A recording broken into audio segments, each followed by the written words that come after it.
Hello, my dear students. A very good evening. Hi, hello, my friends. How are you all? All good? Video, voice, all clear, my dear students? Good evening, good evening. So happy to see you all.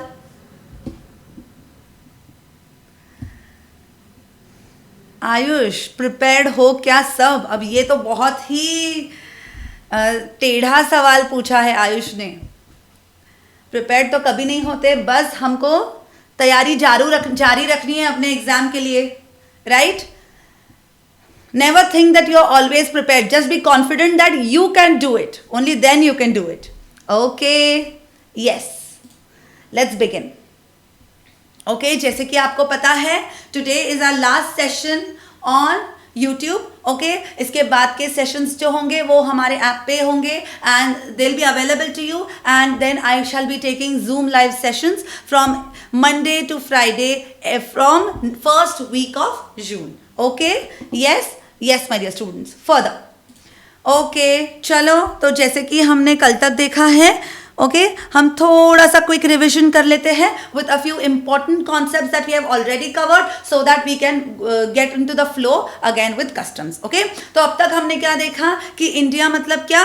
Land mass, base line से 12 nautical miles is territorial waters of India, base line से 200 nautical miles is exclusive economic zone and continental shelf of India. Continental shelf मतलब क्या? वो जो slope वाला area होता है at the base of the what sea is known as continental shelf. Now this area, this region of EEZ, that is exclusive economic zone, and CSI, continental shelf of India, is only for the purposes of natural gas and oil rigs, my dear students. Okay, yes. Further, अब हम import या export कब मानेंगे? import या export हम तब मानेंगे जब 12 nautical miles के अंदर goods आएंगे या 12 nautical miles से बाहर goods जाएंगे. जब हम 200 nautical miles की बात करते हैं तो 12 nautical miles से 200 nautical mile तक कस्टम्स ऑफिसर्स को क्या राइट होती है? सर्च, अरेस्ट एंड सीजर का राइट होता है. Further we saw Indian customs water. Indian customs water, okay Shivani, all your answers would be all your questions would be answered. Yes, हाँ बिल्कुल ही, जिसने आपको परचेस करना पड़ेगा and then you will get the lectures. Okay, yes, please let me concentrate on the concepts right now. I am not looking at your comments, please stay silent. Okay, further Indian customs water would be what? Base line से लेके 200 nautical miles is Indian customs water. Next हमने देखा conveyance means vessel, aircraft, vehicle. Vessel मतलब ship, aircraft and vehicle मतलब road transport vehicles plus railways are also included my dear students. Okay, फिर हमने आगे क्या देखा? कस्टम्स स्टेशन, जहां पे ये कन्वेयंस चल चल के पहुंचेगा, अपना सामान और लोगों को उतारेगा, उस एरिया को कहा जाता है, उस एरिया को क्या कहा जाता है? Customs station. Further okay, yes yes, एक स्टूडेंट का डाउट है कि आज कंपनी लॉ लाइव क्लास क्यों नहीं हुई. कंपनी लॉ का क्लास होगा आफ्टर द टैक्स लॉज. बाकी दोनों टैक्स लॉज खत्म होने के बाद बाकी दोनों भी लेक्चर्स आज कंडक्ट किए जाएंगे. 6 बजे का lecture later on after tax laws it would be conducted. Okay, yes. Further तो ये एक इंपॉर्टेंट कॉन्सेप्ट देखा हमने. फिर उसके बाद हमने क्या समझा my dear students? We understood what is meant by import and what is meant by export. बाहर से इंडिया में गुड्स आते हैं तो उसको इंपोर्ट कहा जाता है, इंडिया से गुड्स बाहर जाते हैं तो उसको एक्सपोर्ट कहा जाता है. Okay my dear students, further most important thing that we saw is what my dear students की customs law is applicable on goods और services only and only on goods. तो जब भी हम कस्टम्स ड्यूटी की बात करते हैं it is applicable on goods. नाम में ही छुपा है, it is customs duty. Duty is something which is applicable only on goods. That means custom duty is applicable only on goods my dear students. Okay, yes. Further next हमने क्या देखा? What is meant by goods? जब हम charging section 12 की बात करते हैं तो charging section 12 is what? Is a charging section. तो वो हमको बताता है कि levy, okay, on what customs duty would be levied? It would be levied on goods and goods के साथ क्या होना चाहिए? इंपोर्ट या एक्सपोर्ट होना चाहिए. तो what is meant by goods? It is very important to understand what is meant by goods. Okay, any kind of movable property is considered as goods. Currency and negotiable instruments में उन्होंने क्या बोला है? FEMA Act expressly applicable हो जाएगा. जब हम vessels, aircraft और व्हीकल मतलब कन्वेयंस की बात करते हैं, if that particular conveyance has been used as a personal property, that means if it belongs to one particular person, my dear students, then it would be treated as goods. It would be treated as goods. But अगर ये vessels aircraft है, vehicle है, if it has been used for the purpose of conveyance, मतलब लोगों को, सामान को लेके जाने के लिए, लेके आने के लिए अगर उसका इस्तेमाल किया गया है as conveyance, in that case उसको goods नहीं माना जाएगा. जब हम पैसेंजर्स की बात करते हैं तो उनकी बैगेज भी आएगी, राइट? तो is baggage considered as goods? Yes. Now understand, there is some accompanied baggage and there is some unaccompanied baggage. इसका मतलब क्या होता है ना, बैगेज मतलब क्या? It is passenger luggage. Passenger के पर्सनल बिलोंगिंग्स को क्या कहा जाता है? Baggage, right? कुछ चीज़ें ऐसी होती है जिसके बिना पैसेंजर ट्रैवल ही नहीं कर पाता, तो उसको गुड्स माना जाता है? नहीं. बट जो नई चीज़ें, जैसे कोई दूसरे देश में जाता है तो आते वक्त कई सारी चीज़ें लेके आता है, तो उन नई चीज़ों को जो पैसेंजर्स लेके आएंगे उसको क्या कहा जाएगा? उसको गुड्स कंसिडर कर दिया जाएगा. Next, stores. स्टोर्स मतलब क्या? What ever fuel, food, right? जो क्या होता है ना, उस क्रू मेंबर्स के लिए होता है, बराबर है, ताकि वो कन्वेयंस का क्या हो, ट्रैवलिंग स्मूथली हो जाए, इसलिए उनको फ्यूल स्टोर करके रखना पड़ता है, बराबर है? Okay, yes. So all these conveyance के लिए जो लगने वाली चीज़ें हैं, स्टोर्स है, उनको क्या गुड्स माना जाएगा? यस, उनको गुड्स माना जाएगा. Okay, later what did we see that few goods are prohibited. What is meant by prohibited goods? जिनका हम ना ही इंपोर्ट कर सकते हैं, जिनको हम ना ही एक्सपोर्ट कर सकते हैं, उनको कहा जाता है प्रोहिबिटेड गुड्स. उसमें हमने देखा था नोटिफाइड गुड्स मतलब क्या. नोटिफाइड गुड्स मतलब उनका आप इंपोर्ट नहीं कर सकते, वो इंडिया में नहीं आएंगे, पर अगर आप उनका एक्सपोर्ट करना चाहो तो आप उसका एक्सपोर्ट कर सकते हो. फर्दर हमने क्या देखा? Imported goods and exported goods. Imported goods मतलब क्या? गुड्स जो इंपोर्ट किए हैं पर अभी तक उनको इंपोर्ट ड्यूटी पे नहीं करी. ओके, मतलब अभी तक उनको क्या, अभी तक वो इंडिया में आए, इंडिया के कस्टम्स पोर्ट तक पहुंच गए हैं, बट अभी तक उनकी फॉर्मेलिटीज कंप्लीट करके उनको इंडिया में एंट्री देना बाकी है, तो उनको कहा जाता है इंपोर्टेड गुड्स. Okay, yes. जैसे मैं इंपोर्टेड गुड्स बोलती हूँ, क्या मैं एक्सपोर्टेड गुड्स भी यूज कर सकती हूँ? नो. You realise it. जैसे कि हम कस्टम्स में आगे जाएंगे तो imported goods and export goods बोला जाता है. It is not imported and exported goods. Okay, ये समझना बहुत ज़्यादा इंपॉर्टेंट है. एक्सपोर्टेड गुड्स मतलब वो गुड्स जो ऑलरेडी हम एक्सपोर्ट कर चुके हैं, उनको कहा जाता है एक्सपोर्टेड गुड्स. ओके, और जो गुड्स हमने रेडी करके रखे हैं एक्सपोर्ट करने के लिए, उसको कहा जाता है, my dear students, export goods. Okay, so this particular customs duty is applicable on imported goods and export goods. Do you understand? जैसे हम imported बोलते हैं वैसे exported goods नहीं बोल सकते. Okay? Domestic goods क्या है? एक स्टूडेंट पूछ रही है कि domestic goods क्या है. Understand? Domestic goods मतलब मैं समझाती हूँ आपको. इंडियन कस्टम्स पोर्ट में माल आ गया, राइट? फिर वहाँ से उसको क्लियरेंस दिया जाएगा. ओके, जब ये कॉन्सेप्ट पे हम लोग और भी डिटेल में आज के सेशन में आएंगे, बट मैं अभी आपको बता देती हूँ क्योंकि आपका डाउट आया है ना. जब इंडियन कस्टम्स पोर्ट से माल हम क्लियर करके इंडिया में लेके आते हैं ताकि हम इंडिया में उसको कंज्यूम कर सके या इंडिया में हम उसको बेच सके, तो उसको कहा जाता है clearance for home consumption. Because India is my country, India is my land, so India is considered age home. उसको कंज्यूम हम कहाँ पे करने वाले हैं? होम में, राइट? तो उसको क्या कहा जाता है? Clearance for home consumption. और जब उसका क्लियरेंस फॉर होम कंजम्पशन हो जाता है, then those goods are known as domestic goods. Okay, okay, मतलब आपको क्या करना पड़ता है? इंडियन कस्टम्स पोर्ट पे गुड्स आएंगे, तब तक वो इंपोर्टेड गुड्स है. फिर आप सारी फॉर्मेलिटीज पूरी करोगे, उस पर इंपोर्ट ड्यूटी पे करोगे और उसके बाद उसका क्लियरेंस करोगे. ये पूरा प्रोसीजर मैं आज आपको समझाने वाली हूँ. Okay, yes. यस मोहित, आज स्लो नहीं हो सकता क्योंकि अब तक तो हम रिवीजन ही ले रहे हैं. रिवीजन के बाद जब मैं कॉन्सेप्ट पे आऊंगी, because then we have to utilise the time to our best. आज में कोई भी कॉन्सेप्ट इनकम्प्लीट नहीं हो सकती क्योंकि कल से मैं आने नहीं वाली हूँ आपके साथ. करेक्ट? Okay, yes. तो okay, yes, so please let me continue. Okay, further तो ये है एक्सपोर्ट गुड्स. ओके, तो चलते हैं आगे. आगे हमने क्या देखा? ऑब्जेक्टिव्स ऑफ कस्टम्स लॉज देखा, राइट? फिर हमने क्या देखा यहाँ पे कि हर कस्टम स्टेशन पे होता है एक proper officer to take in charge of all the things that are happening at the customs port. Okay, yes. आगे नेक्स्ट हमने क्या देखा? नेक्स्ट हमने क्या देखा कि व्हाट इज द प्रोसीजर. हमने क्या देखा? What is the procedure. So the entire procedure of import is divided into 4 parts. पहले क्या हो जाएगा? एक्सपोर्टर माल बनाएगा, फिर एक्सपोर्टर माल किसको देगा? Goods will be handed over by exporter to transporter. फिर ट्रांसपोर्टर क्या करेगा, then transporter will load the goods in the conveyance, फिर वो कन्वेयंस पहुंचेगा इंडियन कस्टम्स पोर्ट पे, और वो इंडियन कस्टम्स पोर्ट पे सामान देगा, और इंडियन कस्टम्स पोर्ट पे आके उस इंपोर्टर को अपना सामान लेके जाना पड़ेगा, राइट। सो इन 4 प्रोसीजर्स में डिवाइड कर दिया गया है this particular import procedure, okay. उसके हिसाब से हमने देखा कि कौन सा प्राइस कब चार्ज किया जाएगा। Very important, please focus, okay. मानो कि you are an exporter, I am the importer, okay, I am the importer. आपने मुझे क्या बोला, ओके, आपने मुझे क्या बोला कि मैं आपको सारा सामान कहाँ पे अवेलेबल कर दूंगा, आपको सारा सामान मेरे फैक्ट्री के गेट तक अवेलेबल हो जाएगा, ओके।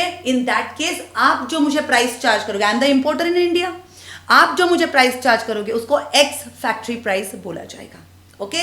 अगर आप मुझे कहते हो कि आपको गुड्स कहाँ पे मिलेंगे, हम हमारे कंट्री में, मतलब आपके कंट्री के कस्टम्स पोर्ट तक अगर मुझे सामान दे रहे हो, इसका मतलब क्या है, you are the exporter, I am the importer, I am in India, you are outside India. आप आपके कंट्री में, मतलब फॉरेन कस्टम्स पोर्ट तक अगर मुझे सामान पहुंचा के दे रहे हो, then that particular price is known as FAS price, free alongside price, okay. और अगर I am the importer, you are the exporter, you are outside India, आपसे मैं माल मंगा रही हूं, इसलिए आप मुझे प्राइस चार्ज करोगे, बराबर है ना। तब मैंने आपको क्या बोला कि आप मुझको क्या दो, आप मुझको सिर्फ कस्टम्स पोर्ट तक नहीं, ओके, इंडिया में आने वाले किसी कन्वेयंस में लोड भी करके दो, okay. So I want you to even load the goods in the conveyance, in that case it is known as, आप जो प्राइस मुझे चार्ज करोगे उसको कहा जाएगा FOB प्राइस। क्या कहा जाएगा, FOB price, free on board price, okay. Yes, अब आगे अगर आप मुझे, listen to me very carefully, अगर आप मुझे क्या कर रहे हो, इंडिया के कस्टम्स पोर्ट तक सामान पहुंचा रहे हो, इन that case you will be charging me CIF price, cost plus insurance plus freight मतलब ट्रांसपोर्ट प्राइस, ओके। क्या इसमें unloading charges Indian customs port से लेके, ओके, कन्वेयंस से लेके इंडियन कस्टम्स पोर्ट तक अनलोडिंग का प्राइस, क्या उसमें इंक्लूडेड होगा, बिल्कुल भी इंक्लूडेड नहीं होगा, बिल्कुल भी इंक्लूडेड नहीं होगा, ओके।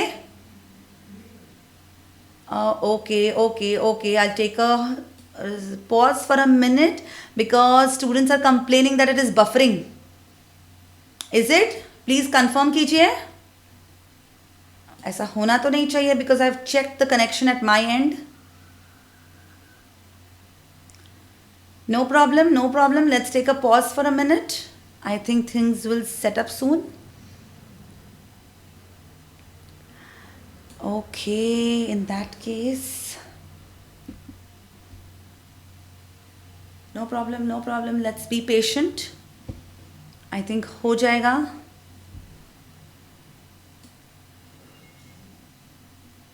आज का सेशन थोड़ा सा इम्पॉर्टेंट है. We have to stay calm, my dear students. Internet connection will fix very soon. Just give one small second for it.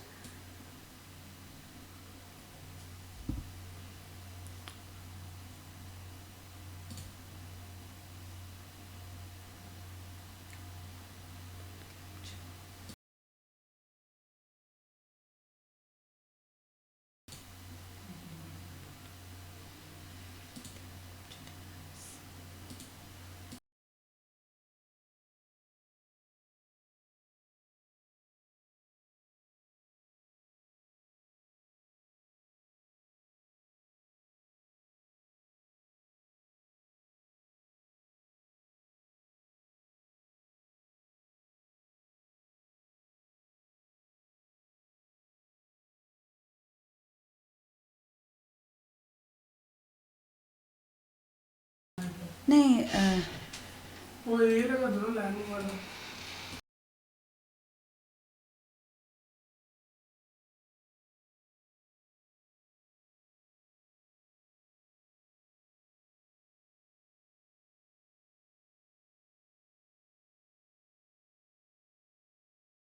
Welcome back, my dear students.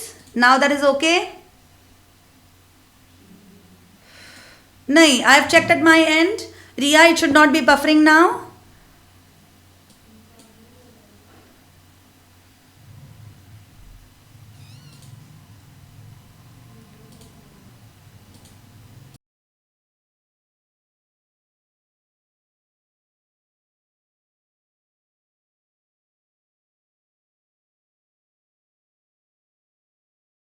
Yes my dear students, let's get back,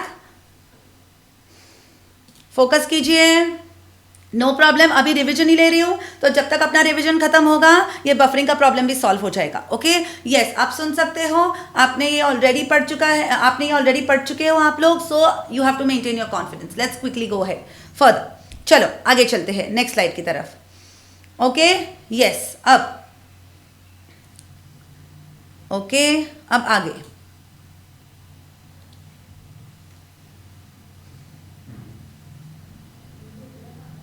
okay फिर हमने क्या देखा next, क्या देखा? Okay I am happy, it's all good finally. Yes, अब हमने क्या देखा? Please focus, we have already wasted our 10 minutes, precious 10 minutes. Okay yes, come on my dear students. अब हमने क्या देखा कि एक्सपोर्टर ने क्या किया है, एक्सपोर्टर हमने चूज कर लिया है, तो अभी एक्सपोर्ट का procedure exporter out of India से चालू करेगा, मतलब इंपोर्टर का जो इंडिया में बैठा है, मेरा इंपोर्ट प्रोसीजर चालू हो जाएगा। तो फर्स्ट स्टेप क्या होगा? जिसने आउट ऑफ इंडिया माल बनाया है वो क्या करेगा? He will hand over the goods to transporter. Okay, तो ट्रांसपोर्टर को गुड्स दिया, इसलिए उसके पास कोई प्रूफ चाहिए।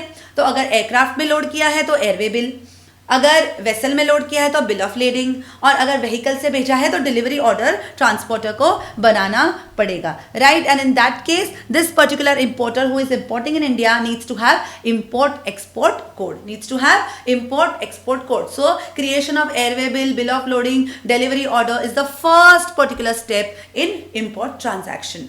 ओके यस, अब उसके आगे क्या हो जाएगा? हमने ट्रांसपोर्टर को गुड्स दे दिए, ट्रांसपोर्टर सारे इंपोर्टर्स का सामान लेके अब चल पड़ा है अपने जर्नी पे। तो जब वो अपने जर्नी पे चल पड़ेगा, the particular conveyance has to first decide कि हमको कौन से कस्टम्स पोर्ट पे या कौन से कस्टम्स स्टेशन पे हमको माल या पैसेंजर्स को उतारना है। So that means section 29 deals with pre decided destination. Can you change your destination? Yes, only if you are compelled by accident और बाय बैड वेदर। और जब नई जगह पे अगर आप अपना सामान उतरवा रहे हो तो वहां के पहले पुलिस स्टेशन में जाओ, उनका परमिशन लो, and only then that particular conveyance can begin the unloading procedure. Okay yes, आगे नेक्स्ट अब क्या होगा? जब कन्वेयंस इंडिया पहुंचने वाला होगा तो कन्वेयंस को पहले इंडिया को बताना पड़ेगा, इंडिया के कस्टम्स ऑफिसर्स को बताना पड़ेगा कि हम इंडिया पधार रहे हैं। So in that case section 30 says कि अगर वेसल और एयरक्राफ्ट इंडिया पहुंचता है तो इंपोर्ट मैनिफेस्ट उसको फाइल करना पड़ेगा। उसके ऊपर उन कन्वेयंस में जो भी गुड्स होगा, the details of the goods will be provided in the import fest, और अगर vehicle होगा तो details of the goods will be provided in the import report. Okay? और अगर passengers और crew members है तो उन passengers और crew members की information हमको section 30A के अंदर passenger manifest में बताना पड़ेगा। Okay, now import manifest and passenger manifest has to be filed before arrival in case of vessel and aircraft. In case of vehicle आप कब फाइल कर सकते हो? गुड्स के बारे में इंफॉर्मेशन अराइवल के 12 घंटे के अंदर आप फाइल कर सकते हो। ओके, और पैसेंजर की इंफॉर्मेशन तो आप ऑन अराइवल दे सकते हो। Okay yes, further next my dear students. Okay, तो ये था सेक्शन 30 एंड सेक्शन 30A, मतलब हमने सेक्शन 29 देखा, सेक्शन 30 देखा, सेक्शन 30A देखा। अब क्या हुआ? उसने इंडियन कस्टम्स पोर्ट को बता दिया कि हम पहुंच रहे हैं, और अब वो पहुंच चुके हैं। तो जब ये कन्वेयंस अपने इंडियन कस्टम्स स्टेशन में पहुंचेगा तो वहां के प्रॉपर ऑफिसर का उनको परमिशन लेना पड़ेगा। अब ये परमिशन प्रॉपर ऑफिसर देगा under section 31 as in the form of entry inwards. Okay yes, section 32 क्या बोलता है कि आप वही गुड्स उतार सकते हो जो इंपोर्ट मैनिफेस्ट में मेंशन्ड है। सेक्शन 33 बोलता है कि अप्रूव्ड प्लेस पे उतार सकते हो। सेक्शन 34 बोलता है कि unloading will take place only under the supervision of proper officer, and section 35 कहता है there are restrictions on waterborne items. Section 36 बोलता है कि लोडिंग एंड अनलोडिंग आप किसी भी संडे या पब्लिक हॉलीडे पे नहीं कर सकते। Okay yes my dear students, now further अब हम आगे चलेंगे प्रोसीजर की तरफ। Okay yes, so today's session my dear students is very very very important. तो अब तक क्या देखा? एक्सपोर्टर ने ट्रांसपोर्टर को गुड्स दे दिए, ट्रांसपोर्टर ने वो कन्वेयंस में डाल दिया, कन्वेयंस ने इंडिया पहुंच चुकी है, उसने एंट्री इनवर्ड्स ले लिया है। एंट्री इनवर्ड्स लेने के बाद एज पर सेक्शन 32 से लेके 36 के हिसाब से उसने क्या किया है? अनलोडिंग कर दिया है सामान कहाँ पे? इंडियन कस्टम्स पोर्ट पे। मतलब इंडियन कस्टम्स पोर्ट पे अब गुड्स आ चुके हैं, तो अब इंपोर्टर की बारी। अब इंपोर्टर को इंडियन कस्टम्स पोर्ट पे सारी फॉर्मेलिटीज पूरी करके अपने अपने गुड्स लेके आने पड़ेंगे। Okay, yes, now further. Okay, yes my dear students, now further.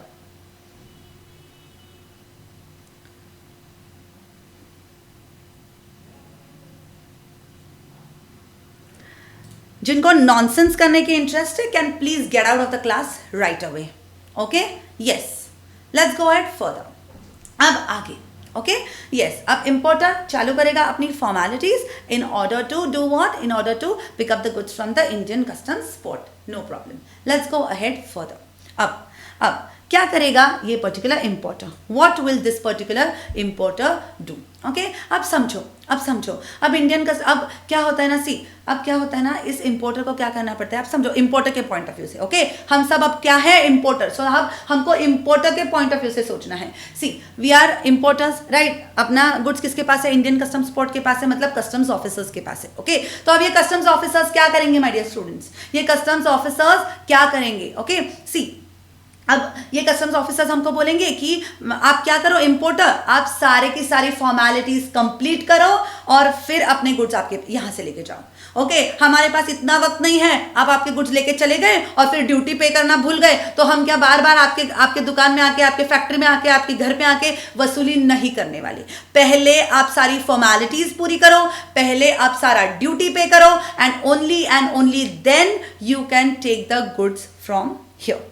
Okay, तो अब एक ऑप्शन क्या है कि इंपोर्टर जाता है और डायरेक्टली गुड्स क्या करता है? सारी फॉर्मेलिटीज पूरी करके अपने अपने फैक्ट्री में लेके आ जाता है। उसको कहा जाता है डायरेक्ट क्लियरेंस। डायरेक्ट क्लियरेंस, जैसे कि मैंने आपको बोला था, मैंने आपको क्या समझाया कि जब गुड्स इंडियन कस्टम्स पोर्ट पे होते हैं, जब उन पे इंपोर्ट ड्यूटी पे करना बाकी है इंपोर्टर से, तब उनको इंपोर्टेड गुड्स कहा जाएगा। क्या कहा जाएगा? इंपोर्टेड गुड्स कहा जाएगा। ओके, यस, फर्दर नेक्स्ट हमने क्या देखा? नेक्स्ट हमने क्या देखा कि जब इस इंपोर्टेड गुड्स पे इंपोर्ट ड्यूटी पे कर दी जाएगी तो ये गुड्स क्या हो जाएंगे? अपने इंडिया में मिक्स हो जाएंगे, राइट? तो उनको क्या कहा जाएगा? Domestic goods, right? तो इस क्लियरेंस को क्या कहा जाता है? Clearance for home consumption, because India is my country, India ये अपना घर है, India is my home, so home में कंज्यूम होने वाले हैं, इसलिए उनको क्या कहा जाता है? Clearance for home consumption. Okay, तो अगर importer direct Indian customs port के पास गया और वो माल क्लियर करके उस पर इंपोर्ट ड्यूटी पे करके अगर वो माल लेके अपने अपने फैक्ट्री में आ गया तो उसको क्या कहा जाता है? Direct clearance. क्या कहा जाता है? Direct clearance. ओके, अब तक हमने क्या देखा कि फर्स्ट स्टेज पे बिल ऑफ लेडिंग आएगा। अगर सपोज वेसल से इंपोर्ट हुआ, पहले क्या होगा? एक्सपोर्टर ट्रांसपोर्टर को गुड्स देगा, तब बिल ऑफ लेडिंग आएगा, राइट? फिर what will the conveyance do? Conveyance will have to file what? Import manifest, passenger manifest, फिर एंट्री इनवर्ट, मतलब हर स्टेज पे एक डॉक्यूमेंट क्रिएट हुआ है। तो जब इंडियन कस्टम्स पोर्ट से गुड्स इंपोर्टर लेके जाएगा तो क्या कोई डॉक्यूमेंट अराइज होगा? एब्सोल्युटली अराइज होगा। It is known as bill of entry. It is known as bill of entry because these particular goods are entering India. These particular goods are entering India. इसलिए इस document का नाम क्या है? Bill of entry. Okay, it is bill of entry. समझ में आ रहा है everyone? Okay, yes, so come on. Indian customs port से जब इंपोर्टर अपने गुड्स क्लियर करके आएगा तो उस डॉक्यूमेंट को क्या कहा जाएगा? उस डॉक्यूमेंट को बिल ऑफ एंट्री कहा जाएगा। ओके, जब कोई importer directly Indian customs port से सामान लेके अपने फैक्ट्री में आता है तो उसको कहा जाता है डायरेक्ट क्लियरेंस। और तब बिल ऑफ एंट्री जो होता है वो कौन से कलर का होता है? व्हाइट कलर का। ओके, अब इसको डायरेक्ट क्लियरेंस को क्यों कहा जाता है? ओके, यस, इसको डायरेक्ट क्लियरेंस कहा जाता है because what does the importer do is, importer उस पर ड्यूटी पे कर देता है। अब वो इंपोर्टेड गुड्स ड्यूटी पे करने के बाद डोमेस्टिक गुड्स हो जाते हैं और वो इंडिया में मिक्स हो जाते हैं। ओके, अब सपोज सिचुएशन, अब समझे सिचुएशन। अगर इंपोर्टर के पास अभी ड्यूटी पे करने के लिए पैसे नहीं है, या तो सडनली लॉकडाउन अनाउंस हो गया और जो उसने ऑर्डर लिया था उसके लिए क्या हो गया?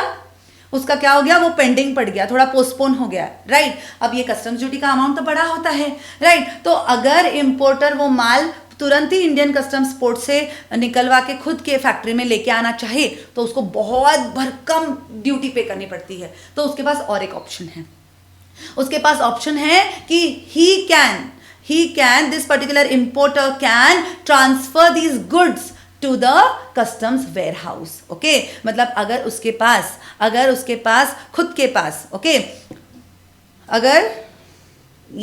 अगर उसको खुद के पास, अंडरस्टैंड माय डियर स्टूडेंट्स, अगर उसको खुद के पास सामान लाने के लिए जगह नहीं होगी या ड्यू टू एनी ऑब्स्टिकल्स, अगर ड्यूटी पे करने के लिए पैसा नहीं होगा तो वो क्या करेगा, वो पर्टिकुलर इंपोर्टर क्या कर सकता है, वो गुड्स वेयर हाउस में मंगा सकता है। तो जब वो गुड्स वेयर हाउस में मंगाता है ओके, तो क्या उसको ड्यूटी पे करने की जरूरत है? नहीं, उसको ड्यूटी पे करने की जरूरत नहीं है। ओके, उसको ड्यूटी पे करने की जरूरत नहीं है। क्या कोई डॉक्यूमेंट अराइज होगा? हाँ, डॉक्यूमेंट का नाम सेम है, बिल ऑफ एंट्री, सिर्फ कलर अलग है।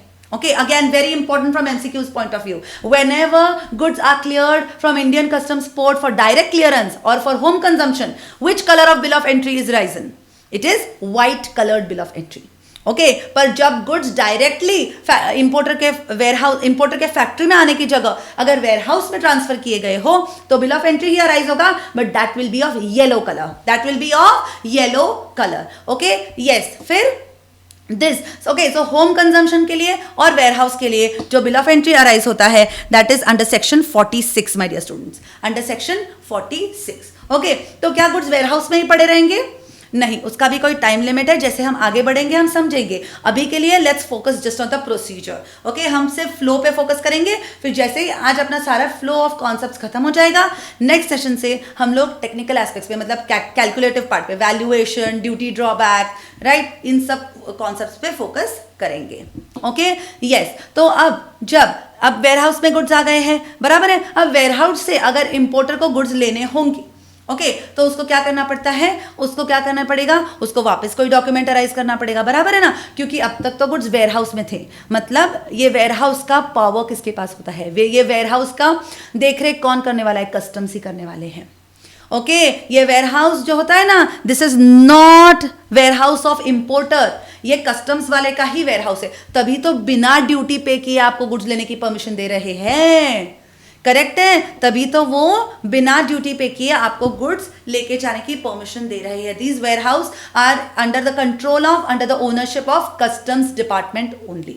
ओके, यस, तो जब हम वेयर हाउस से गुड्स लेके आएंगे मतलब हम कस्टम्स डिपार्टमेंट से ही गुड्स लेके अपने वापस आ रहे हैं, तब क्या डॉक्यूमेंट लगेगा? बिल्कुल लगेगा। कौन सा डॉक्यूमेंट लगता है? बिल ऑफ एंट्री लगता है। इस बार बिल ऑफ एंट्री होगी ग्रीन कलर की, इस बार बिल ऑफ एंट्री होगी ग्रीन कलर की my dear students. Okay, and this goods when warehouse से लेके हम अपने फैक्ट्री तक गुड्स लेके आते हैं, then this bill of entry is arisen under section 68 my dear students. Okay, और इसको कहा जाता है इनडायरेक्ट क्लियरेंस। ओके, सो समझिए, बहुत बहुत बहुत इंपॉर्टेंट कॉन्सेप्ट है। जब इंडियन कस्टम्स पोर्ट से इंपोर्टर माल लेके आ जाता है डायरेक्टली अपने फैक्ट्री में, तो उसको डायरेक्ट क्लियरेंस बोला जाता है।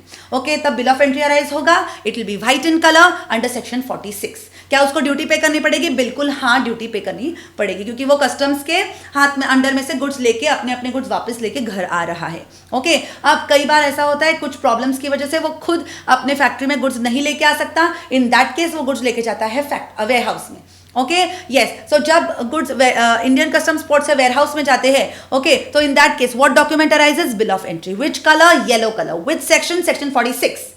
क्या ड्यूटी पे करने की जरूरत है? ड्यूटी पे करने की जरूरत नहीं है, ड्यूटी पे करने की जरूरत नहीं है। अब जब वेयरहाउस से गुड्स निकाल के इंपोर्टर खुद के पास लेके आएगा, तो तब क्या उसको ड्यूटी पे करनी पड़ेगी? हाँ, क्योंकि अब वो कस्टम से गुड्स निकाल के अपने अपने घर लेके आ रहा है, तब उसको ड्यूटी पे करनी पड़ेगी और फिर से बिल ऑफ एंट्री अराइज होगा, that will be of green in colour under section 68। Clear everyone? Clear everyone? Yes, are we good to go to the next concept? बहुत इंपॉर्टेंट कॉन्सेप्ट है। Okay, yes, अगर ये concept आपको समझ में आया तो आपको कभी भी कस्टम्स में नेवर, चाहे वो प्रोफेशनल हो, चाहे वो अपना ये इंटर वाला एग्जाम हो, कोई भी एग्जाम हो, कोई भी प्रॉब्लम आपको कभी नहीं आएगा, एग्जीक्यूटिव में भी नहीं आएगा। Yes my dear students, waiting for your responses.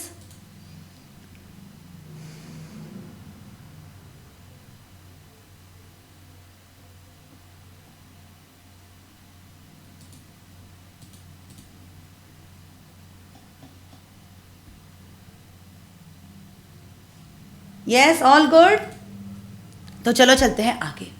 अब आगे, okay, now ahead what are we going to see? We are going to see this direct clearance, my dear students. We are going to see this particular direct clearance and indirect clearance procedure in detail. Okay, ये जो direct clearance है ना, ये indirect clearance का procedure detail में देखेंगे और उसके बाद इनडायरेक्ट क्लियरेंस का प्रोसीजर हम लोग डिटेल में देखेंगे। Okay, that is what is our target for the day. Okay, yes, तो चलो let's go ahead further. Okay, आगे का सेशन बहुत ज़्यादा इंपॉर्टेंट है, full focus my dear students. Yes, चलते हैं आगे। अब यस, अब now let us focus on direct clearance in detail. अब क्या हुआ? इंडियन कस्टम्स पोर्ट पे गुड्स आ गए हैं, राइट? अब इंडियन कस्टम्स पोर्ट पे एक बार गुड्स आ गए हैं, अब इंपोर्टर को क्या करना है? वो गुड्स, यस, जिसको भी थोड़ा भी कंफ्यूजन है, please focus Sumit, I will not answer any of your questions right now. ये सेशन आप देखोगे, ये पर्टिकुलर स्लाइड पे अगर आप फोकस करोगे तो आपके सारे डाउट्स क्लियर हो जाएंगे। Just focus, do not leave the comment box एकदम एकदम चिड़ी चुप कर हो जाओ, फोकस। ओके, अब गुड्स कहाँ पे पहुंच गए हैं? इंडियन कस्टम्स पोर्ट पे आ गए हैं। अब इंपोर्टर को वो गुड्स लेके आना है। Okay, yes, we are focusing on direct clearance. Direct clearance मतलब क्या? इंडियन कस्टम्स पोर्ट से इंपोर्टर माल उठाएगा और डायरेक्टली अपने फैक्ट्री में लेके आएगा। ओके, यस, तो अब इंडियन कस्टम्स पोर्ट पे जब सामान आता है, ओके, तो वहां पे कौन होता है? वहां पे कस्टोडियन होता है। Okay, this custodian is a person जिसका जो गुड्स आए हैं ना इंडिया में, जो इंपोर्ट होके आए हैं गुड्स, इनका देख रेख कौन करता है? Custodian. So these goods are in the power of custodian. तो इंपोर्टर जाके उस कस्टोडियन से डायरेक्टली माल खींच के नहीं ला सकता, वो बोलता है रुको, मेरा बॉस कौन है? मेरा बॉस है कस्टम्स ऑफिसर। तो जब मुझे मेरा कस्टम्स ऑफिसर बोलेगा तभी मैं आपको गुड्स दूंगा, right? So this particular importer, please focus, this particular importer will first go to customs officer. Okay, तो who is the boss here? Customs officer. Customs officer की ही बात मानेगा ये पर्टिकुलर कस्टोडियन। तो इंपोर्टर गया कस्टम्स ऑफिसर के पास। ओके, तो कस्टम्स ऑफिसर ने फिर क्या कहा? कस्टम्स ऑफिसर ने क्या कहा कि आपको गुड्स चाहिए तो आपको बिल ऑफ एंट्री देना पड़ेगा। तो इंपोर्टर क्या करता है? व्हाइट कलर की बिल ऑफ एंट्री लेके जाता है। Why white colour? Because this is a instance of direct clearance for home consumption. क्या करने वाला है importer? Directly Indian customs port से माल लाके अपने फैक्ट्री में लाने वाला है। तो this is clearance, direct clearance for home consumption. So here bill of entry will be of white colour. Okay, ठीक है। फिर फर्दर, फिर इस बिल ऑफ एंट्री के साथ उसको अदर डॉक्यूमेंट्स भी प्रोड्यूस करने पड़ते हैं। Okay, this particular importer has to submit other documents also. अगर आपको याद होगा जब गुड्स की जर्नी चालू हुई थी outside India to India, okay, मतलब एक्सपोर्टर ने ट्रांसपोर्टर को गुड्स दिए थे, तब उसने क्या क्रिएट किया था? Bill of lading. Bill of lading के 3 कॉपीज, उसमें से ओरिजिनल कॉपी किसके पास आई थी? इंपोर्टर के पास। तो वो bill of lading, invoice, insurance copy, letter of credit उस बिल ऑफ एंट्री के साथ जोड़ के वो इंपोर्टर दौड़ा जाएगा कस्टम्स ऑफिसर के पास, राइट? फिर कस्टम्स ऑफिसर बड़े ही चश्मे बदल के देखेगा कि हाँ सारी ड्यूटी, सारा कैलकुलेशन करेक्ट है ना, वैल्यू करेक्ट है ना, ड्यूटी का कैलकुलेशन करेक्ट है ना, बराबर है। ओके, सो वो वेरीफाई करेगा। ओके, अब ये bill of entry, understand my dear students, अब ये बिल ऑफ एंट्री हमको कब फाइल करना है? जो बिल ऑफ एंट्री और अदर डॉक्यूमेंट्स हम कस्टम्स ऑफिसर के पास लेके जाएंगे, this has to be filed before the end of next day of arrival. मतलब क्या? वो कन्वेयंस माल लेके आ चुका है इंडियन कस्टम्स पोर्ट पे, ओके, उसके आने के 12 घंटे के अंदर, 24 घंटे के अंदर, ओके, 24 घंटे के अंदर, विद इन अ डे बोला है, 24 घंटे के अंदर आपको ये बिल ऑफ एंट्री फाइल करनी पड़ेगी कस्टम्स ऑफिसर को। ओके, कई लोग ऐसे होते हैं उनको प्रायर तैयारी पसंद है, राइट? मतलब जैसे कि कन्वेयंस ने अगर इंपोर्ट मैनिफेस्ट फाइल कर दिया है, मतलब ये तो तय है कि बहुत जल्दी वो पहुंचने वाला है इंडियन कस्टम्स पोर्ट पे, राइट? तो क्या हम उसके पहले ही ये बिल ऑफ एंट्री फाइल कर सकते हैं? बिल्कुल कर सकते हैं, बट उसमें एक कंडीशन है। उसमें एक कंडीशन है कि अगर आपने बिल ऑफ एंट्री फाइल कर दी तो आपके बिल ऑफ एंट्री फाइल करने तक 30 दिन के अंदर, 30 डेज के अंदर वो वेसल, एयरक्राफ्ट या vehicle, whatever it is, it should reach Indian customs station. Okay, अगर 30 दिन के अंदर वो कन्वेयंस नहीं आया तो आपको फिर से नया बिल ऑफ एंट्री फाइल करना पड़ेगा। Okay, yes. और अगर आपके गुड्स इंपोर्ट ड्यूटी से एग्जेम्प्ट भी रहे, 4 कैटेगरीज है, याद है ना? Indian navy, police, ministry of defence and coastal guards. अगर ये 4 लोग इंपोर्ट करते हैं तो इनको इंपोर्ट ड्यूटी से एग्जेम्पशन है। अगर एग्जेम्पशन भी रहा तो भी आपको बिल ऑफ एंट्री फाइल करना पड़ेगा। ओके मैंने इस स्लाइड में हो उतने इंफॉर्मेशन सारा की सारा इंक्लूड किया है, इसलिए मैं बोल रही हूँ that this session is very very very important. Okay so bill of entry के साथ अदर डॉक्यूमेंट्स दिए, ये कब फाइल करना है? Within 24 hours of arrival. Before भी फाइल कर सकते हैं, अगर हमने बिफोर फाइल किया तो 30 दिन के अंदर वो पर्टिकुलर कन्वेंस इंडिया में पहुंच जाना चाहिए. ओके एग्जाम भी रहा तो आपको फाइल करना पड़ेगा. अब कैसे फाइल करना है? कैसे फाइल करना है? Electronically.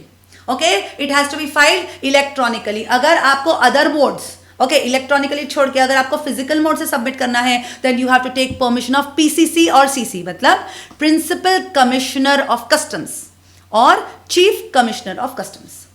Do you understand? Principal commissioner of customs या कमिश्नर ऑफ कस्टम्स का आपको क्या लेना पड़ेगा? क्या लेना पड़ेगा? Yes you have to take the permission अगर आपको इलेक्ट्रॉनिकली छोड़ के अदर मोड से वो सबमिट करना है तो. ठीक है ओके अब आगे सो आपने क्या दिया? बिल ऑफ एंट्री दिया. अब आपने अदर डॉक्यूमेंट्स दिया तो कस्टम्स ऑफिसर क्या करेगा? Customs officer will verify your documents. Okay अब समझो अब जो मैं एक्सप्लेन करने जा रही हूँ वो बहुत इंपॉर्टेंट है. ये कॉन्सेप्ट कई लोगों को समझ में ही नहीं आते. अब क्या होता है ना, हम जब ये इनवॉइस देते हैं, हम जब ये डॉक्यूमेंट्स देते हैं तो इनमें value of goods already calculate किया हुआ होता है, राइट और इस वैल्यू पे ड्यूटी भी कैलकुलेट करी हुई होती है. मतलब इंपोर्टर खुद ही सारा कैलकुलेशन करता है. एक्सपोर्टर और इंपोर्टर में जो भी डीलिंग्स होता है, जो भी करंट रेट है उसके हिसाब से एक्सपोर्टर इनवॉइस करता है, बराबर है, और उसके हिसाब से ही सारे डॉक्यूमेंट्स क्रिएट किए जाते हैं. Okay this is known as self assessment. Self calculation of duty is known as self assessment. Okay तो हमने मतलब मैं इंपोर्टर हूं, आप इंपोर्टर हो, जो हमने प्राइस डिसाइड करी है वो अगर कस्टम्स ऑफिसर को एक्सेप्टेबल होगी तो उसको कहा जाता है सेल्फ असेसमेंट. ओके वो अगर प्राइस अगर कस्टम्स ऑफिसर को लगता है कि वैल्यू गलत है या ड्यूटी गलत है तो वो क्या करेगा? वो उसकी ड्यूटी वैल्यू कैलकुलेट करके फिर हमको डॉक्यूमेंट्स देगा. उसको कहा जाता है असेसमेंट. क्या कहा जाता है? असेसमेंट. ओके अगर उसने असेसमेंट करके हमको डॉक्यूमेंट्स दिया और हमको लगा कि नहीं फिर भी कस्टम्स ऑफिसर का कैलकुलेशन गलत है, हमने फिर से कैलकुलेशन करके अगर कस्टम्स ऑफिसर को दिया तो उसको क्या कहा जाएगा? री असेसमेंट. फिर क्योंकि वो फिर कंफर्म करके हमको वापस देगा, राइट मतलब 2 बार असेसमेंट हुआ तो नाम क्या है? This procedure is known as reassessment. कई बार टेम्पररी बेसिस के लिए भी कस्टम्स ऑफिसर कैलकुलेट करके देगा duty. That is known as provisional assessment. That is known as provisional assessment. Okay, ये concepts actually ये समझना इसलिए जरूरी है क्योंकि इसके बिना आप आगे का पार्ट समझ ही नहीं सकते. जब आपके लॉजिक क्लियर होना चाहिए. मेरा एक ही कॉन्सेप्ट है, लॉजिक क्लियर होगा तो आप कभी भी कोई मिस्टेक नहीं करोगे. ओके तो क्या हुआ यहाँ पे? डायरेक्ट क्लियरेंस पे हम फोकस कर रहे हैं. इंपोर्टर पहले जाएगा कस्टम्स ऑफिसर के पास बिल ऑफ एंट्री और अपने डॉक्यूमेंट्स लेके. Okay when within 24 hours of arrival. पहले गया तो ठीक है बट 30 दिन के अंदर व्हीकल आना चाहिए. एग्जाम भी रहा तो बिल ऑफ एंट्री फाइल करना पड़ेगा. Okay how? Electronically. Other modes के लिए you have to take permission from PCC, principal commissioner of customs और कमिश्नर ऑफ कस्टम्स. अब आगे आपके डॉक्यूमेंट्स उन्होंने वेरीफाई किए. किसने? कस्टम्स ऑफिसर ने. ओके और अगर उसको एक्सेप्टेबल रहा तो वो क्या कर देगा? वो बिल ऑफ एंट्री और अदर डॉक्यूमेंट्स आपको रिटर्न कर देगा. ओके अब उसने डॉक्यूमेंट्स आपको रिटर्न कर दिए मतलब अब क्या हो? आपने कैलकुलेट करी हुई ड्यूटी करेक्ट है. अब ये duty you go to the designated bank और अब ये ड्यूटी आपको पे करना पड़ेगा बैंक में. अंडरस्टैंड? क्या करेंगे आप क्या करेंगे? बिल ऑफ एंट्री ले ली. ओके आपका कैलकुलेशन करेक्ट है, एक्सेप्टेबल है कस्टम्स ऑफिसर को, तो अब इस ड्यूटी को आपको पे करना पड़ेगा. Okay so you have to pay duty plus port dues. What is meant by port dues? आपका सामान कहाँ पे आया? पोर्ट पे आया, राइट. इसकी देखरेख किसने की? पोर्ट ने की, राइट. ये किसने सुपरविजन करके आपका करेक्ट माल उतरवा के लिया? पोर्ट ने. तो उनके भी तो कुछ उनकी तरफ भी तो आपकी कोई जिम्मेदारी है, right. So you have to pay the port dues also. So you have to go to the designated bank and make the payment of duty and port dues. Okay अब ये ड्यूटी हमको कब पे करनी है? ये ड्यूटी हमको कब पे करनी है माय डियर स्टूडेंट्स? ओके अगर सेल्फ असेसमेंट रहा तो मतलब आपने ड्यूटी कैलकुलेट करी और वो कस्टम्स ऑफिसर को एक्सेप्टेबल है तो आपको ड्यूटी कब पे करनी है? On presentation of bill of entry. जब आपने बिल ऑफ एंट्री पे करी तो कस्टम्स ऑफिसर क्या कहता है? हमको सिर्फ कागज में मजा नहीं है, राइट हमको तो ये वाले कागज में मजा है, मतलब आप पहले बैंक में जाके ड्यूटी पे करो. So you have to make the payment on date of presentation of bill of entry. अगर असेसमेंट, रीअसेसमेंट, प्रोविजनल असेसमेंट हुआ है, मतलब क्या, कस्टम्स ऑफिसर ने उसके उनके हिसाब से कैलकुलेट करके फिर हमको बिल ऑफ एंट्री दी है, तो अपने पास कितने घंटों का टाइम है? अपने पास 1 दिन का टाइम है, 24 घंटों का टाइम है. आप 24 घंटे में देख लो कस्टम्स ऑफिसर ने क्या कैलकुलेशन किया है, कैसे किया है, और 24 घंटे के अंदर आपको जाके क्या करना पड़ेगा, उस पर्टिकुलर बैंक में ड्यूटी का पेमेंट कर देना पड़ेगा. Okay, now there is a recent amendment. क्या आपको डिफर्ड पेमेंट अलाउड है? बिल्कुल, deferred payment is also allowed in certain cases my dear students. Okay, yes, तो डिफर्ड पेमेंट भी आप कर सकते हो. So come on my dear students, in case of direct clearance, payment of duty, self assessment होगा तो on date of presentation of bill of entry आपको payment करना पड़ेगा. अगर असेसमेंट एनी प्रकार का, अगर कोई भी प्रकार का असेसमेंट हुआ होगा तो आपको बिल ऑफ एंट्री मिलने के 1 दिन के अंदर आपको पेमेंट करना पड़ेगा. और अगर डिफर्ड पेमेंट होगा तो इन दैट केस आपको जो भी टाइम लिमिट दिया गया है उसके अंदर आप पेमेंट कर सकते हो. ओके, यस, फिर आगे, फिर नेक्स्ट, अगर आप ड्यूटी नहीं पे करते, ओके, अगर आप ड्यूटी नहीं पे करते, in that case you have to pay interest at the rate of 15% per annum on particular duty. मतलब आपने बिल ऑफ एंट्री आज दिया, सेल्फ असेसमेंट है, और आज पेमेंट नहीं किया ड्यूटी का, कल किया, तो कल आपको ड्यूटी प्लस इंटरेस्ट पे करना पड़ेगा उस 1 दिन का. ओके, इसलिए ये डेट्स बहुत ज़्यादा इंपॉर्टेंट है. और आपको ड्यूटी कैसे पे करनी है? अगर आपका ड्यूटी का अमाउंट 10,000 है या 10,000 से ज़्यादा है तो आपको ई पेमेंट करना पड़ेगा. क्या करना पड़ेगा? ई पेमेंट करना पड़ेगा. तो अब तक क्या हुआ? इंपोर्टर ने बिल ऑफ एंट्री दिया, बिल ऑफ एंट्री और अदर डॉक्यूमेंट्स, राइट, तो कस्टम्स ऑफिसर ने उसको वेरीफाई किया. वेरीफाई करने के बाद अगर उनको एक्सेप्टेबल लगा तो उसने रिटर्न किया. ओके, या तो फिर असेसमेंट करके रिटर्न किया. उसके बाद क्या करना पड़ेगा? इंपोर्टर को पहले ड्यूटी पे करनी पड़ेगी. ओके, उसने ड्यूटी पे कर दी. ओके, अब उसने ड्यूटी पे कर दी तो कस्टम्स ऑफिसर खुश हो गया, ये वाला कागज भी दे दिया और ये वाला कागज भी दे दिया, बराबर है, तो ये खुश हो गया कस्टम्स ऑफिसर. तो फिर कस्टम्स ऑफिसर अपने आदमी को बोलेगा, कस्टोडियन को, कि you are good to clear the good. So clearance for home consumption under section 47. Okay, yes, clearance for home consumption under section 47. फिर ये कस्टोडियन क्या करेगा? ये custodian will give you the delivery of goods. जब उसके boss ने उसको एक बार ग्रीन सिग्नल दे दिया, फिर क्या करेगा ये कस्टोडियन? ये कस्टोडियन आपको आपका सामान दे देगा. ओके, ना ये कस्टोडियन से सामान लेके जाने के लिए आपके पास 30 दिन का वक्त है, 30 days. With in 30 days, clearance order के 30 डेज के अंदर आपको आपका सामान इंडियन कस्टम्स पोर्ट से लेके जाना पड़ेगा, एल्स आपका सामान ऑक्शन करके बेच दिया जाएगा. ओके, यस, ये आपका सामान क्या कर दिया जाएगा? आपका सामान बेच दिया जाएगा. Okay, yes, yes, further. Okay, yes, तो चलो एक बार मैं फिर से समअप कर देती हूँ क्या हुआ है यहाँ पे. Okay, this is clearance of goods for home consumption. तो यहाँ पे हमने क्या देखा? इंडियन कस्टम्स पोर्ट पे सामान आ गया है, तो इंपोर्टर क्या करेगा? पहले दौड़ते दौड़ते जाएगा बॉस के पास. बॉस कौन है? Who's the boss? Customs officer. Customs officer को बिल ऑफ एंट्री और अदर डॉक्यूमेंट्स देगा. ओके, व्हेन, हाउ मैंने आपको बता दिया है. ओके, फिर आगे इस अदर डॉक्यूमेंट्स के साथ ये क्या करेगा? फिर कस्टम्स ऑफिसर आपके डॉक्यूमेंट्स देखेगा, अगर उसको ठीक लगे तो वो रिटर्न कर देगा. रिटर्न करने के बाद आपको क्या पे करना पड़ेगा? Duty. You have to pay the duty which has arisen on the import of these goods. तो you go to the designated bank and make the payment of duty. Okay, अगर आपने इनवॉइस में जो duty calculate करी है वो अगर customs officer को एक्सेप्टेबल है तो आपको तुरंत on the date of presentation of bill of entry आपको ड्यूटी पे करना पड़ेगा. ओके, अगर असेसमेंट हुआ है तो आपके पास 24 घंटे का वक्त है ड्यूटी पे करने के लिए. ओके, और deferred payment of duty is also allowed in certain cases. अगर आपने ड्यूटी नहीं पे किया तो आपको इंटरेस्ट पे करना पड़ेगा eight the rate of 15% per annum. एक बार आपने ड्यूटी पे कर दिया तो कस्टम्स ऑफिसर खुश हो गया. फिर कस्टम्स ऑफिसर किसको बोलेगा? हाँ, बोलेगा कस्टोडियन को माल आगे छोड़ दिया जाए. Right, that is clearance for home consumption under section 47. फिर कस्टोडियन दे देगा अपने गुड्स अपने को. Okay, then we can take the delivery of goods. Okay, अपने पास कितने दिन का वक्त है? क्लियरेंस ऑर्डर देने के 30 दिन का वक्त है. 30 दिन के अंदर अपने को अपने गुड्स लेके घर आना पड़ेगा. So this is the entire story of direct clearance, my dear students. This is the entire story of direct clearance. Okay, direct clearance मतलब क्या? इंडियन कस्टम्स पोर्ट से डायरेक्टली इंपोर्टर माल उठा के अपने फैक्ट्री में लेके आया है. ओके, अब next case my dear students is the case of indirect clearance. Okay, please full focus my dear students.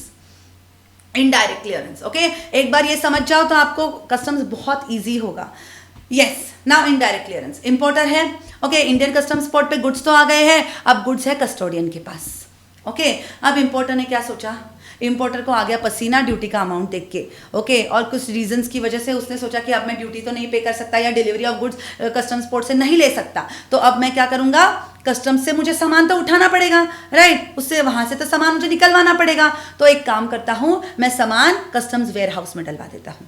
Okay, तो कस्टम्स वेयर हाउस में डलवा देता हूं. ठीक है ना, ये सारे प्रोसीजर का बॉस कौन है? Customs officer. तो पहले इंपोर्टर को दौड़ते दौड़ते कस्टम्स ऑफिसर के पास जाना पड़ेगा और उसको कहना पड़ेगा, सुनो जी, सुनो जी, कुछ कुछ रीजंस की वजह से हमको वेयर हाउस में सामान लेके जाना है, बराबर है? तो उसके लिए क्या बोला गया है कि bill of entry will be of yellow colour.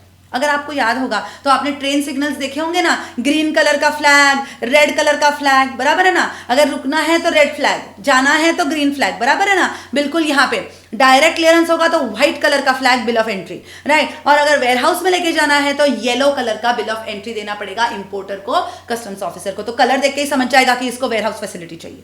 Okay, इसको वेयर हाउस फैसिलिटी चाहिए. फिर ये क्या करेगा? बिल ऑफ एंट्री देखेगा, कैलकुलेशंस, उसके डॉक्यूमेंट्स देखेगा और फिर रिटर्न कर देगा बिल ऑफ एंट्री इंपोर्टर को. फिर इंपोर्टर को क्या करना पड़ेगा? इंपोर्टर को क्या करना पड़ेगा? यहाँ पे importer has to only pay port dues. Duty पे करने की जरूरत नहीं है. ओके, इस स्टेज पे warehouse is also under the control of customs authorities only. Okay, तो मतलब अभी तक सामान कस्टम्स के अंडर ही है, तो हमको ड्यूटी पे करने की जरूरत नहीं है, पर पोर्ट ड्यूज हमको पे करने पड़ेंगे. So go to the bank, make the payment of port dues. Port dues के पेमेंट करने के बाद this customs officer will order the custodian to clearance of warehouse. Warehouse के लिए आप क्लियरेंस करो. Okay, it is not for home consumption, the clearance is for warehouse my dear students. Okay, yes, तो ये clearance करने के बाद you can, these goods are transferred to importers factory? No, they are transferred to warehouse my dear students. They are transferred to warehouse. Do you understand? तो अब goods कहाँ पे आ गए हैं? warehouse में आ गए हैं. Okay, yes. तो अब अगर इंपोर्टर को लगा कि मेरे पास पैसे का जुगाड़ हो गया है, मुझे गुड्स लेने पड़ेंगे अभी वेयर हाउस से, या time limit of warehouse खत्म हो गया है, तो इंपोर्टर वापस जाएगा कस्टम्स ऑफिसर के पास. इस बार उसको बिल ऑफ एंट्री लेके जानी पड़ेगी. हाँ, किस कलर की? ग्रीन कलर की. किस कलर की? ग्रीन कलर की. सो डायरेक्ट क्लियरेंस के लिए white bill of entry, warehouse में जाने के लिए येलो बिल ऑफ एंट्री, और वेयर हाउस से गुड्स लेके अपने फैक्ट्री में आने के लिए ग्रीन कलर की बिल ऑफ एंट्री फाइल करनी पड़ेगी. Okay, yes. तो एक बार अगर ये बिल ऑफ एंट्री फाइल हो गई तो फिर से इसको वेरीफाई करेगा कस्टम्स ऑफिसर, और वेरीफाई करने के बाद अब इस बार ये particular importer customs warehouse से माल लेके अपने घर आने वाला है. मतलब कस्टम्स के हाथ में से गुड्स निकलने वाले हैं, तो क्या उसको ड्यूटी पे करना पड़ेगा? Come on, you all have to tell me. क्या उसको ड्यूटी पे करना पड़ेगा? Yes my dear students, come on, you tell me. क्या उसको ड्यूटी पे करना पड़ेगा?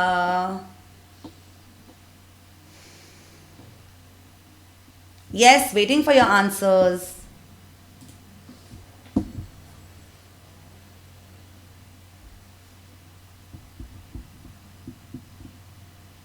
यस, थोड़ा जल्दी.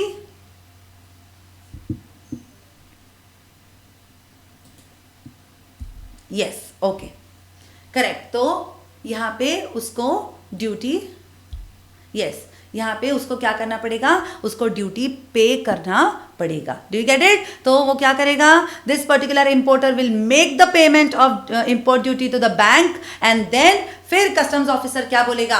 वेयर हाउस पे जो देख रेख कर रहा है ना, फिर वेयर हाउस वाले को बोलेगा, क्योंकि इस बार गुड्स कहाँ पे है? वेयर हाउस में है.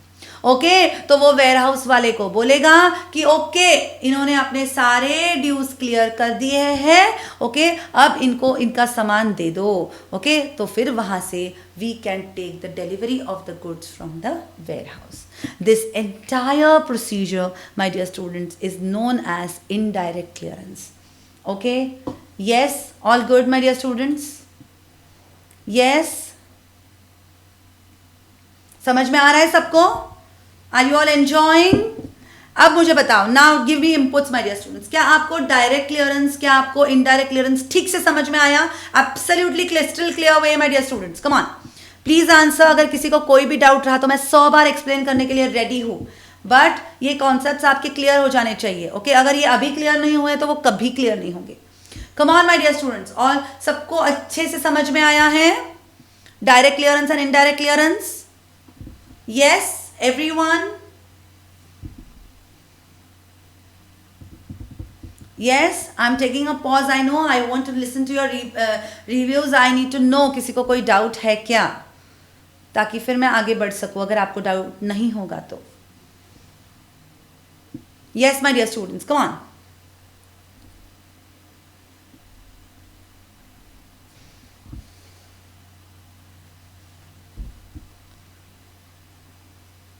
Okay, yes. So I assume आपको कोई भी डाउट्स नहीं है, and let me proceed towards the last part of the session, today's session, my dear students. किसमें 30 days का टाइमिंग है? हाँ, वेयरहाउस से माल आपको कब लेके जाना है उसका टाइमिंग है, वो मैं आगे कंटिन्यू करूंगी। I will be continuing further in the next slide. वहां पे मैं आपको बताऊंगी कि वेयरहाउसेस फंक्शन कैसे करते हैं, ओके? यस, तो जब डायरेक्ट क्लियरेंस करना होता है तब कस्टोडियन के पास आपके पास 30 दिन का वक्त है, ओके? यस, अब आगे, यस फर्दर, यस, अब जब वेयरहाउस में सामान आता है, अंडरस्टैंड, ये वेयरहाउस सामान आता है, ओके? ये वेयरहाउस बनाने के लिए पहले आपको लाइसेंस लेना पड़ता है, ओके? कोई भी आया अपना वेयरहाउस बना लिया और वहां से कस्टम्स के माल गुड्स आ गए, ऐसा चलेगा क्या? नहीं चलेगा। You first have to take a appropriate licence from principal commissioner of customs या कमिश्नर ऑफ कस्टम्स से, ओके? आपने अगर लाइसेंस ले लिया, then private warehouses can be set up under section 58। कौन सेटअप कर सकता है? Anyone, okay? Anyone, any person, my dear students, okay? Any person can, yes, any person can set up private warehouses, okay? Yes, अब इस private warehouses पे कौन से goods आते हैं? Imported dutyable goods, okay? जिन पे ड्यूटी पे करनी है, right? See understand, imported goods may be dutiable, may be exempt also. तो यहाँ पे एग्जाम्प्ट गुड्स आ सकते हैं क्या? नहीं आ सकते प्राइवेट वेयर हाउसेस में, okay? Yes, in case of public warehouses, okay, who can set up these public warehouses? Statutory bodies, port trust can set up. और यहाँ पे किस प्रकार के गुड्स आते हैं? ड्यूटीएबल गुड्स आते हैं, okay? Now there are special warehouses also under section 58A। Who can set this up? Any person. But यहाँ पे कौन से गुड्स आएंगे? सीबीआईसी बताएंगे। सीबीआईसी ने जिन गुड्स को नोटिफाई किया है वही गुड्स आएंगे इस स्पेशल वेयर हाउसेस में, okay? Now period, very very very important things, 2 last important things my dear students, please be focused, okay? अब किस पीरियड में, कितने टाइम तक आप वेयर हाउस में गुड्स रख सकते हो, ओके? अगर आप 100% EOU हो, export oriented undertakings, EOU, export oriented undertakings, अगर आप 100% एक्सपोर्ट ओरिएंटेड अंडरटेकिंग हो तो आप टिल क्लियरेंस कभी तक, you know, there is an unlimited time limit to you, आप कितने टाइम चाहो उतने टाइम तक आप वेयरहाउस में, आप जितने टाइम चाहो आप वेयरहाउस में सामान रख सकते हो, आपकी गुड्स, ओके? अगर आप एक्सपोर्ट ओरिएंटेड अंडरटेकिंग छोड़ के दूसरे अंडरटेकिंग हो तो आपके पास 1 साल का वक्त है। डायरेक्ट क्लियरेंस के लिए आपके पास 30 दिन का वक्त है इंडियन कस्टम्स पोर्ट से सामान लेके आने के लिए, और वेयरहाउस से लेके आने के लिए 1 ईयर का टाइम लिमिट है। Again recent amendment, very very very important from MCQs point of view, okay? So आपके पास कितने टाइम लिमिट है? 1 ईयर का टाइम लिमिट है, ओके? अब अगर आपको याद होगा, पिछले स्लाइड में हमने देखा कि इंडियन कस्टम्स पोर्ट से वेयरहाउस तक सामान लेके आने के लिए आपको ड्यूटी पे करने की जरूरत नहीं है, सिर्फ पोर्ट ड्यूज पे करना है, राइट? पर आपको गवर्नमेंट को, कस्टम्स डिपार्टमेंट को वादा करना पड़ेगा कि आप ड्यूटी पे करोगे, ओके? इन दैट केस आपको बॉन्ड बना के देना पड़ेगा, आपको बॉन्ड बना के देना पड़ेगा my dear students, customs department को, and this bond will be 3 times of duty, okay? Earlier it was twice of duty amount, but अब उसको 3 टाइम्स ऑफ ड्यूटी कर लिया है। मतलब आप जब गुड्स लेके आते हो और जब गुड्स आप वेयर हाउस में क्लियरेंस करवाते हो तो आपको बॉन्ड देना पड़ेगा, उनको गारंटी देनी पड़ेगी, उनको आश्वासन देना पड़ेगा कि यस कस्टम्स डिपार्टमेंट हम आपको ड्यूटी देंगे, और अगर हमसे कुछ भी गलती हुई तो ये रहा 3 times of our duty, okay, तो आप हमसे वसूल कर लेना। Do you understand? So you have to give a bond to the customs officer, okay, in case अगर आप क्लियरेंस कर रहे हो गुड्स की to the warehouse. Okay, this particular bond should be 3 times of the duty which is applicable to that particular transaction. Clear, my dear students? So this is all about in detail, okay, with relation to what? This is all in relation to the direct clearance and indirect clearance. Okay, yes. अब क्या बोला गया है? Yes बिल्कुल, yellow bill of entry के साथ भी आपको अदर डॉक्यूमेंट्स देना पड़ेगा। मैंने जानबूझ के वो स्लाइड में दिखाया नहीं क्योंकि वो बोला ट्रैफिक ही हो जाता। ओके, कॉन्सेप्ट तो हम समझ चुके हैं कि हमको बिल ऑफ एंट्री देना है और उसके साथ अदर डॉक्यूमेंट्स भी देने पड़ेंगे। अगला सवाल ये है कि वेयर हाउसिंग की प्रोसेसिंग होती है ना 3 times of duty provisionally. Yes, 3 times of duty, बिल्कुल, जस्ट अभी मैंने आपकी बात एक्सप्लेन कर दी है। So I wish and I hope that this concept of direct clearance and indirect clearance has been properly well understood by you my dear students. Okay, तो अब तक यूट्यूब का सेशन अपना यहाँ तक खत्म रहा।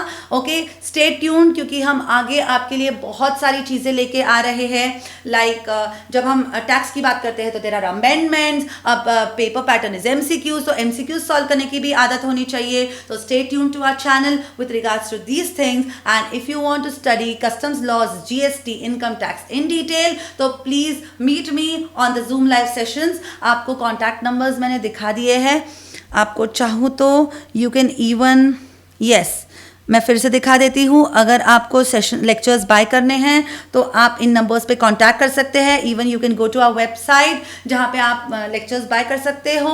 Okay, and in case of any difficulty these will be available. Please join our Telegram channel for the notes, for the summary notes, for the amendments and also for the MCQs. Thank you very much, my dear students. Okay, yes.